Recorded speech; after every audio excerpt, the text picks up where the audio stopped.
En otros temas, que no se nos olvide el gran espaldarazo del fin de semana a Manuel Bartlett por parte del presidente Andrés Manuel López Obrador después de este salvoconducto de la Secretaría de la Función Pública. Y justamente para platicar sobre esto nos acompaña José Antonio Crespo, historiador, analista político, quien escribió en su columna en El Universal justamente sobre este tema.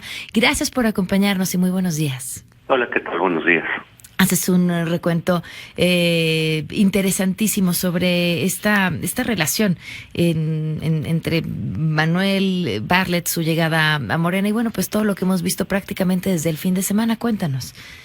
Sí, bueno, pues no hay sorpresa, me parece a mí. Ya todo estaba como muy cantado, estaba muy orientado a la exoneración de Manuel Bartlett. Y lo que se había advertido, pues muchos analistas habíamos advertido, es que se estaba siguiendo el mismo patrón que vimos el sexenio pasado en lo de la Casa Blanca, ¿no? Al presidente le parece una exageración, pero pues se siguió exactamente la misma pauta, es decir, un medio de comunicación que detecta, descubre y denuncia que hay una cuestión de conflicto de interés, que hay propiedades ahí que no está muy claro de dónde salieron, y la función pública retoma el caso para no quedarse con las manos cruzadas, ¿no? Para no hacer evidente que se quiere tapar el asunto, porque ya están todos los medios, en fin, la opinión pública, pero la función pública dice, ok, yo voy a investigar. Sale el presidente en turno a dar la línea de exoneración, o sea, dice cuál va a ser la conclusión de la Secretaría de la Función Pública, cuál debe de ser, le da línea, ¿no? Uh-huh. Y luego, después de un tiempo, sale efectivamente la Función Pública, el secretario en turno, a decir, pues efectivamente aquí no hay nada que perseguir, aquí todo está normal, aquí no hay ningún problema. Bueno, pues fue la misma pauta que tanto se criticó en el caso de la Casa Blanca y del secretario en ese momento de Virgilio Andrade, pues se repitió básicamente ahora, nada más que ahora con Morena, que dijeron que iban a ser distintos, que iban a combatir en serio la corrupción, que se iba a terminar la impunidad. Y con un personaje pues tan oscuro como Manuel Bartlett, sobre todo para la historia de la izquierda, pero no es solamente el problema de Bartlett lo del 88, que desde luego fue una afrenta durísima a la izquierda, que ya se les olvidó, ¿no? Muy rápido.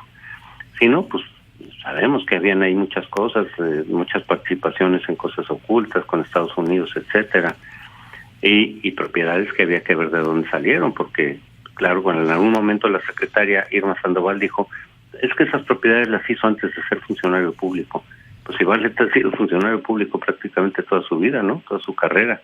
Por lo menos desde el 88 ya lo veíamos, desde el 82 ya lo veíamos como secretario de Gobernación, y de ahí ha tenido puros cargos públicos y legislativos y demás. Pues bueno, pues ahí se veía ya la intención de la propia secretaria de exonerar a Bartlett, ¿no? La intención ya estaba y la anunció. Dijo, estas propiedades las obtuvo Bartlett antes de ser funcionario público. O sea, de niño o de estudiante, ¿no? De la UNAM. En fin, que se veía claramente la intención de exonerar a Bartlett, que es ahora su aliado, amigo personal del presidente, con lo cual entonces lo que estamos viendo es que se repite una vez más la pauta que tanto se utilizó en el PRI y tanto se criticó desde la izquierda, de aplicar la ley contra los adversarios, incluso adversarios personales, no solo políticos, del presidente en turno, y con los suyos, con sus aliados, pues aplicar otro criterio distinto, ¿no? Una vara diferente, donde la ley se interpreta de tal manera que no hay ningún problema con la corrupción de los aliados. Y en cambio se castiga y se persigue duramente, y exclusivamente casi, se puede decir, la de los adversarios. Entonces vemos una unidad de inteligencia financiera muy eficaz a la hora de buscar y perseguir a los aliados, sea para intimidarlos, como en el caso de Medina Mora, donde también estaríamos esperando que hubiera una sanción por la presunta corrupción que le detectaron, y no solamente que se saliera de su cargo en la Suprema Corte para dejar el lugar a un nuevo obradorista, bueno, en este caso mujer, uh-huh, sino que se castigue. Bueno, pues se tiene que aplicar, si se quiere de veras combatir la corrupción, como se ha dicho, y terminar con la impunidad, tiene que aplicarse la misma vara para todos, y no es lo que estamos viendo. Estamos viendo que se reproduce el esquema utilizado durante décadas por el PRI y que no sirvió de nada, si no estaríamos en el nivel de corrupción que hemos tenido en los últimos años, y bueno, desde siempre. No sirve ese esquema de utilizar la ley selectivamente, sin criterios universales y con motivación política. No sirve. Y eso es lo que estamos estamos viendo una vez más. No, pues sí, ahora qué podríamos esperar entonces bajo este esquema, pues clarísimo, ¿no? Como decías, se dio línea hacia donde tenía que ir y el resultado de la investigación de la Secretaría de la Función Pública terminó sin ser ninguna sorpresa. Sí, exacto, porque ya habían los indicios. Lo sorpresivo hubiera sido que pese a todo, pese a la línea que tiró López Obrador de exonerar a Bartlett, pese a la intención que había anunciado la secretaria de no perseguir a Bartlett, al decir, pues no vamos a meternos con sus propiedades, lo sorpresivo hubiera sido que dijeran, no, pues que creen que sí hay problemas aquí, que sí no está muy claro esto, que sí hay conflictos de interés, y se va a separar de su cargo, por lo menos. Eso hubiera sido lo sorpresivo, y desde luego lo hubiéramos celebrado todos los que sí creemos que se combata la corrupción en serio, no solo en el discurso, porque en el discurso se combate diario, todos los días, es la palabra que más se pronuncia en las mañaneras, corrupción, pero en los hechos estamos viendo que no, que se sigue la misma pauta de siempre.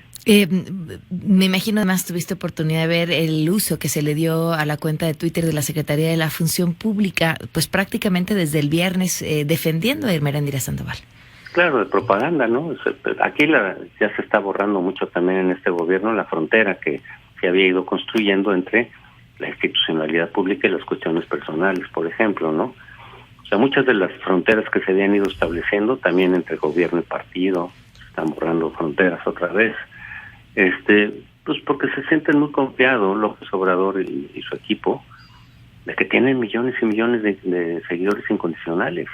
Son muchísimos, por eso la popularidad está tan alta, pese a que los resultados no están muy, en este primer año por lo menos, no son muy alentadores.